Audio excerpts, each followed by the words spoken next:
Hey everyone, the greatest goblin that ever lived is here for a comic book review for this week of November 2014. I hope everybody had a very happy and great Thanksgiving. I know I sure did. I got a pile to talk about here, but before I get started, I need to say a couple things. One, I wasn't able to get a copy of TMNT Ghostbusters issue number 2 due to a shipping shortage from Diamond. So, getting a copy of that reordered here at Arkham Comics, and whether I get a first printing or a second printing, I'm hoping to get a copy of that issue, so sorry about that. But shit happens. What are you going to do? I mean, I'm not too broken up about it. I'm really anxious to read that issue when I eventually get a hold of it. Another thing, I am seriously behind on my Midtown comic stashes. I got 3 piles of books to review from my bro, TheMtVernonKid, and Midtown Comics, and I will get to that in due time. But on to the books I got here. Got a couple indies and the big 2. We're gonna start with the indies and then work through the big 2.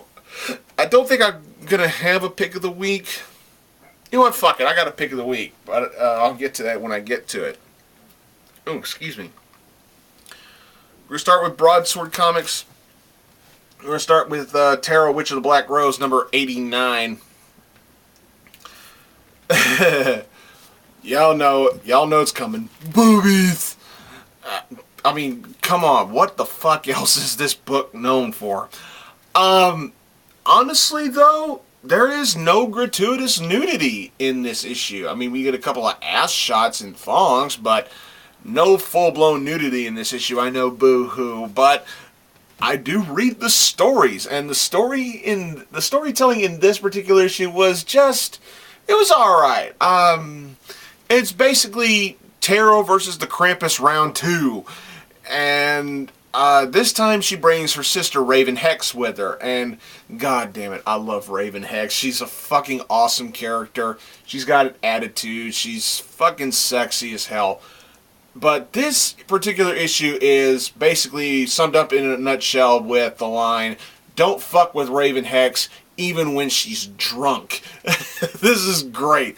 This was fun. This was meant to be fun. This entire series is meant to be fun. It's meant to be enjoyed for what it is. And God bless Broadsword Comics for it. This was a pretty fun issue. There's no boobies, there's no pussy, and no ass shots in here at all. But there is some good writing, some great artwork, and some funny shit from Raven Hex. I loved it. I'll give it a 3.5. And yeah, we're already there. Time for the pick of the week, folks. Pick of the week goes to Teenage Mutant Ninja Turtles number 40. Oh my god. Eastman, Waltz. Really? Wow. This book impressed the hell out of me. Where do I fucking begin? I don't want to ruin too much of this. Bebop and Rocksteady. Son of a bitch. You got Bebop and Rocksteady in this issue, and I swear to you,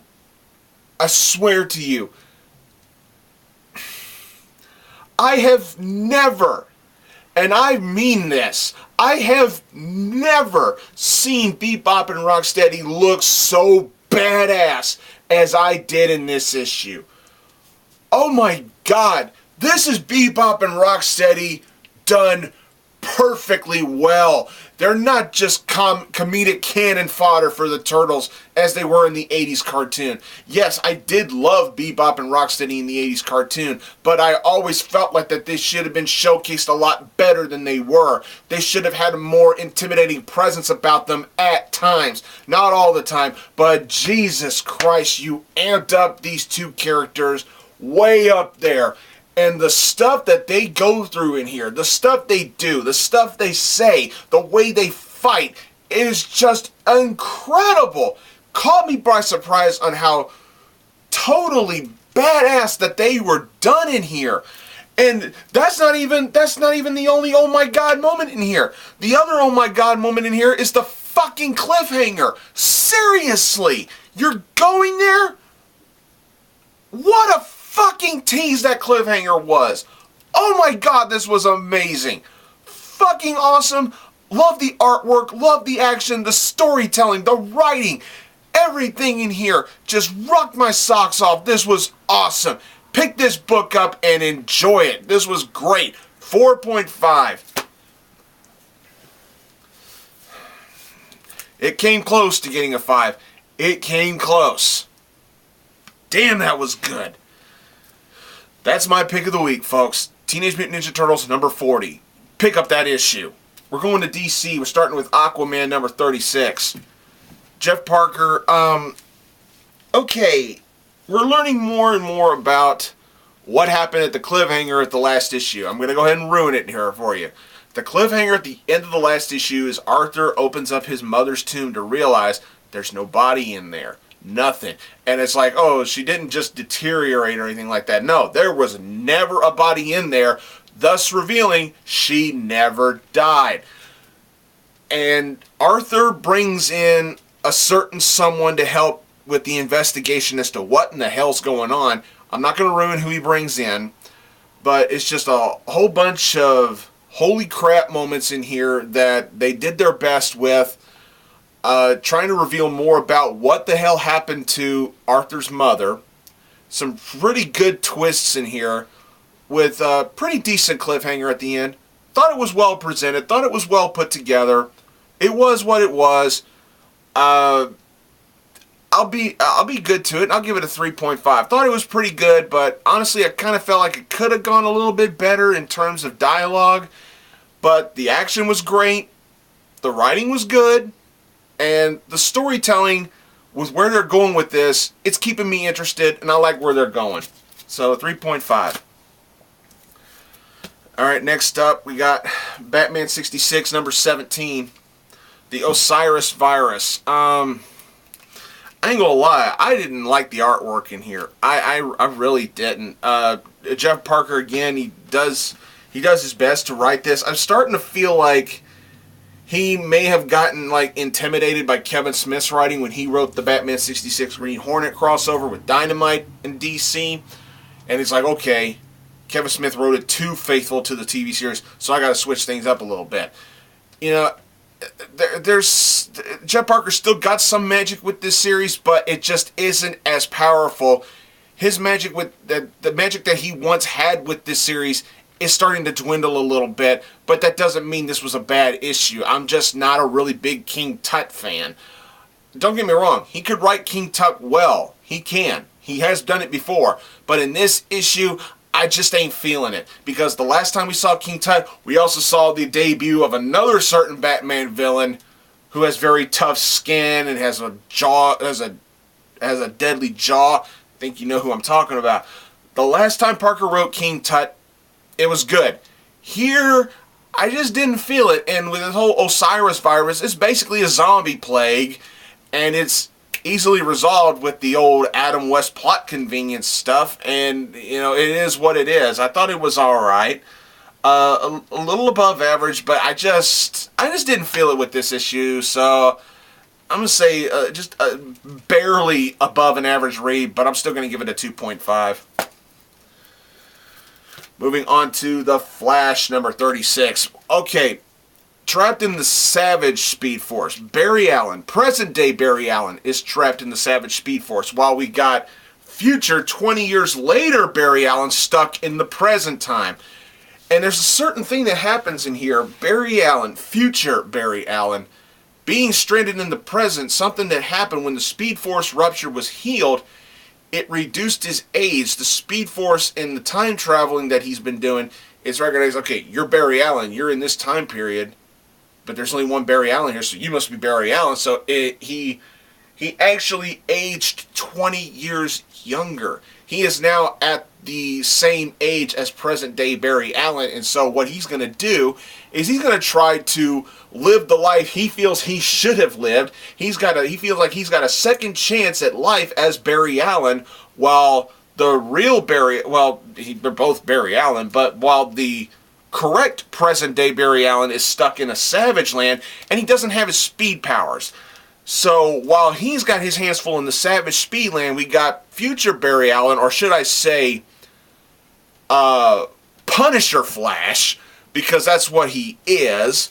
Because in here we see future day Barry Allen remind us why it's not such a good idea that he should be the one in the present instead of the correct Barry Allen. You know, because he comes up across an old rival, and instead of doing the justice, because remember, this particular Barry has lost all faith in the justice system, so what he's decided to do is go Frank Castle on his sorry ass at the end of the issue. I'm not going to ruin what he does, but that's basically who this Barry Allen is.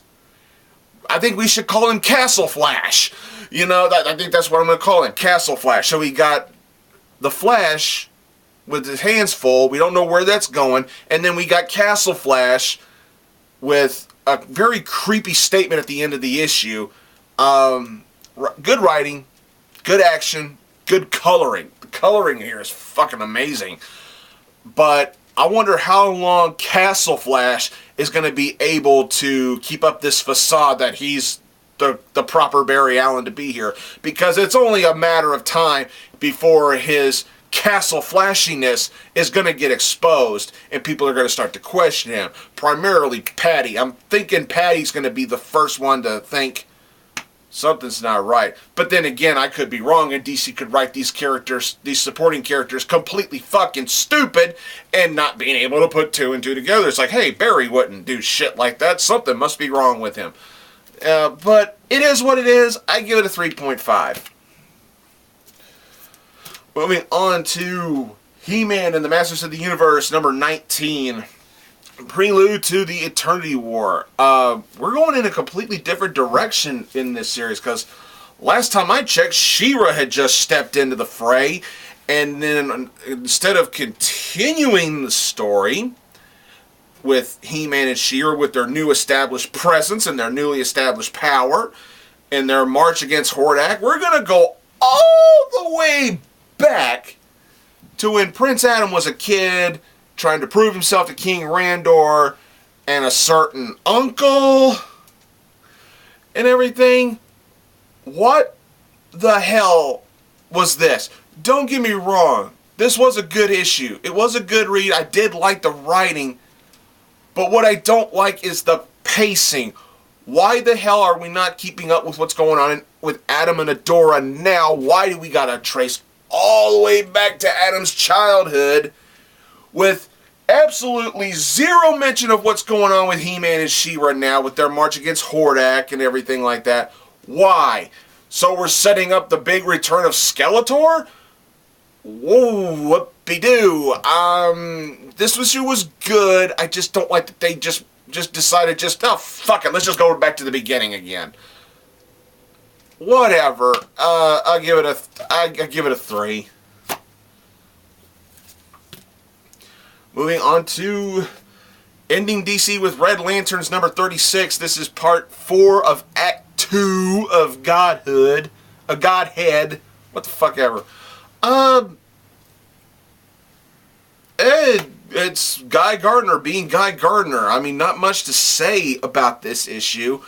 It's Guy's pissed, and what does Guy do when he's pissed? Exactly, there you go. Guy and Simon Baz, Green Lantern, get some help from Cyborg to, figure out how to infiltrate New Genesis and everything, except we get a whoops, oh shit moment near the end of the book, and Gardner and Baz are pretty much fucked. It's pretty much all this was. I mean, in terms of writing and development of a character in Guy Gardner, this book gets a thumbs up. But in terms of everything else, it kind of gets so it gets a 3. Moving on to Marvel, we're starting off Marvel with Amazing X-Men number 13. James Tynion IV steps out of DC and steps out from under Batman's cape to come into the X-Men world. And what a start to his run on Amazing X-Men, or at least this particular issue. This basically felt like a little bit like a PSA. That doesn't mean it was bad. It's just it's the adventures of Kurt and Northstar. Nightcrawler is done pretty well in here. Northstar is done exceptionally well, but the main focus is on them and particularly Anole, or Anole, or I pronounce it Anole, one of the young X-Men students in the Jean Grey school. He met a guy online. Yeah, he's gay, by the way. He met a guy online, and this guy that he's interested in, he knows he's a mutant, but he's never seen him, and he's constantly afraid of what his reaction will be if he actually sees him. And he's also skipping class to meet this guy that he met online. And we get the return of a certain character that I completely forgot about in here. And what she does, yes, it's a she. And what she does in here to fuck with Anole, with Kurt, and with John Paul in here is pretty damn interesting. And towards the end of the issue, this is where it starts feeling like probably like anti-mutant PSA about accepting yourself, no matter if you're gay, straight, or mutant. It's kind of how it felt. It was good for what it was. It had a cute kind of an ending at the end. It's like, and don't forget, stay in school, kids. It's just shit like that. It was good for what it was. I liked it. Thought it was nice, and the main antagonist in here was done pretty well. But I give it a 3.5. Moving on to the Logan Legacy, issue number 5. This deals with Daken, the son of Wolverine, and how he's dealing with his father's death. The way the opening page explains it is like, the Wolverine is dead and now Daken is free. So this basically was Daken actually paying respects to his fallen father, but in his own unique way, as only he would. And the story is being told from the perspective of a former lover of his. Because remember, Daken is bisexual, and a former lover is giving the narrative of this particular story. And I thought it was handled very well. I think it's actually on par with the Sabretooth story. It felt a little stronger than the Lady Deathstrike story, but it still doesn't even fucking touch the X-23 story. Doesn't even touch it. Still, hands down, bar none, easy. Logan Legacy issue number 2 is easily the strongest and best issue out of the bunch so far. This was on par with Sabretooth. Pretty good. Not to par with issue 2, but still very good, very well handled, nicely written, and artwork was good for what it was. This was a nice issue. I enjoyed it. I give it a 3.5. But I'm looking forward to the next issue with Mystique. Starting off Marvel. Marvel had a pretty good haul too. Starting off Marvel with New Warriors number 12, the final issue. Fuck you, Marvel, for ending this series. I mean, because God knows we don't have enough Avengers titles out there, so we gotta sacrifice the New Warriors because we gotta have more Avengers titles. Fuck you, Marvel. This series is amazing, but it's just Marvel just doesn't realize that because, like I said, we need more Avengers shit. We need more Deadpool shit. We need more Spider shit. We need more Superior shit. We need all kinds of stuff that we need to force down the Marvel reader's throat. Instead, and they also, I just feel like Marvel just completely ignored how awesome this series can be and possibly could have been had they gone with it. And I tell you what, this series left on a bang. This was really well handled, really well executed.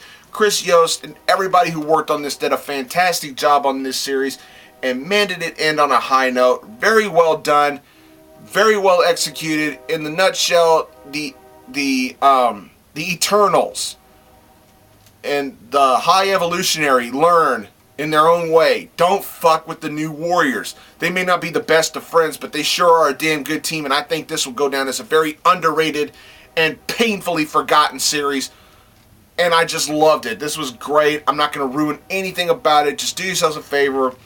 and pick up the 12 issues of this run of New Warriors, or pick up the trades. Just give it a read and see if you enjoyed it as much as I did, because I really think that this could have deserved more love by Marvel themselves. This wasn't the best stuff in the world, but it ended very well, and I give it a 4. Alright, moving on to a tie-in to Spider-Verse. We've got Scarlet Spiders #1. It's Ben Reilly from his own universe. You got Kane, the Scarlet Spider from the 616, and you got Jessica Drew, the female clone of Peter Parker from the Ultimate Universe, who used to be Ultimate Spider-Woman, now she's Ultimate Black Widow. And in here, they're going into a home world. They're going into another Earth, which they're doing some investigating, and it turns out they're on the run from Deimos, the larger brother of Morlun. And wow, no, I'm wrong. That happens in another book. They're in this world where I apologize. I got my stuff mixed up because I'm going to review this after I get done with this, and the shit I'm about to describe happened in here, actually. What happens in here is that they're in a world where there's constant clone farming. They're in this they end up in this hospital where there's like clones and clones and clones coming out, and there's some funny stuff in here, but all in all, it's very well handled, very well put together, and towards the end, they run into Iron Man on this world's Iron Man, and you're thinking, oh, okay, it's Iron Man. Of course he's going to help us because we're Spider-Man and everything. Whoa. Just hold it right there. This isn't the Iron Man that they know. This isn't the Iron Man that they know and respect. This is an alternate Iron Man. Yes, it is Tony Stark. And yes, it looks like our 616 Tony Stark, but it's not our Iron Man. And they find out the hard way. And then that leads us into, a sneak-in plan of that kind of goes awry at the end of the issue with that cliffhanger at the end. The cliffhanger with the big reveal of another certain character that we've known and loved for so many decades. I guess they were trying for shock value, but for me, I wasn't really shocked. I wasn't really spellbound by it. I was just like, huh, interesting. That was exactly my reaction to it, and I like the chemistry between the 3 Scarlet Spiders. I really do. To me, Jessica Drew is the star of this book. I really thought she was nailed pretty well. For what it was a decent read, and I give it a 3.5. Now we're going on to Spider-Man 2099 #6. This had the stuff with Deimos, the larger brother of Morlun. I messed up, and this is where we're going here. It's Miguel O'Hara from the year 2099. We got Lady Spider, which is May Parker from the late 1800s, steampunk Lady Spider. And we got Six-Armed Spider-Man from an alternate Earth where Peter Parker tried to take away his spider powers and accidentally grew 4 extra arms. What was really interesting, I'm going to do some minor spoilers in here, but what's really interesting is that the Six-Armed Spider-Man just gets killed off really quickly and very early in the book, which was kind of like, whoa. Okay, leaving Deimos going toe-to-toe with only Miguel and May, but we learned something about May, or at least I did. I learned something about May, this Lady Spider, is that she doesn't really actually have any spider powers. She's just a regular person in a costume that works for her. And it's just, some of the shit that Deimos says in here is just really creepy. But they find a way to deal with Deimos. But unfortunately, Miguel has to make a deal with a certain somebody in order for this plan to work. And I know this is going to come back to bite him in the ass because of where they are and because of who he makes a deal with. I'm not going to ruin that. This was good. This was really good. I enjoyed it. I'm like, where are they going to go from here when it comes to the Inheritors? Very nicely done. I give it a 4. It was that gripping. We're ending this review with the final issue of Wolverine and the X-Men. This is issue 12. This is a tie-in to Axis. Of course, remember, Axis is got some of the heroes acting villainous, and we got some of the villains acting kind of generous. You know, it's the old mind swap. Yeah, or you know, some of the heroes and villains got a whammy in their head, and they're acting very uncharacteristically. And oh my God, the stuff that we see Storm doing here was fucking incredibly awesome. It's like she just walks up to some random dude and kisses him. And the dude's girlfriend's like, what the hell are you doing? And Storm slaps the guy's girlfriend, then makes out with her and says, whatever the hell I want to do. I'm like, that's fucking awesome. But Quentin Quire, little fucking prick that he is on the outs right now with the Hellfire Club. Primarily the Inner Circle. And they're not impressed with how he behaved in this ordeal with Storm. But Quire is able to actually take the whammy off of Storm, and Storm's back to her normal self. But Storm still blames Quire for what happened to her when, you know, we all know it was the Red Skull who did that shit to her, probably, right? But she believes that Quire has something to do with it, but Quire says to himself, yeah, I probably would have acted the same way. Yeah, I still doesn't change the fact that Marvel has completely dropped the ball on Quentin Quire, and they just decided, fuck it, let's just make him unlikable. Let's just write him to where nobody's going to give a shit about him even if he's killed off or sent away or just vanishes or whatever. Let's just make this prick a miserable fucking prick with hardly any good character development at all left, and let's just make him completely unlikable to the point where we're like, oh, somebody just shoot this fucking little bastard. There is some attempt to redeem him, but it just doesn't work for me. This was a nice way to end the series. It is what it is. I give it a 3. They tried.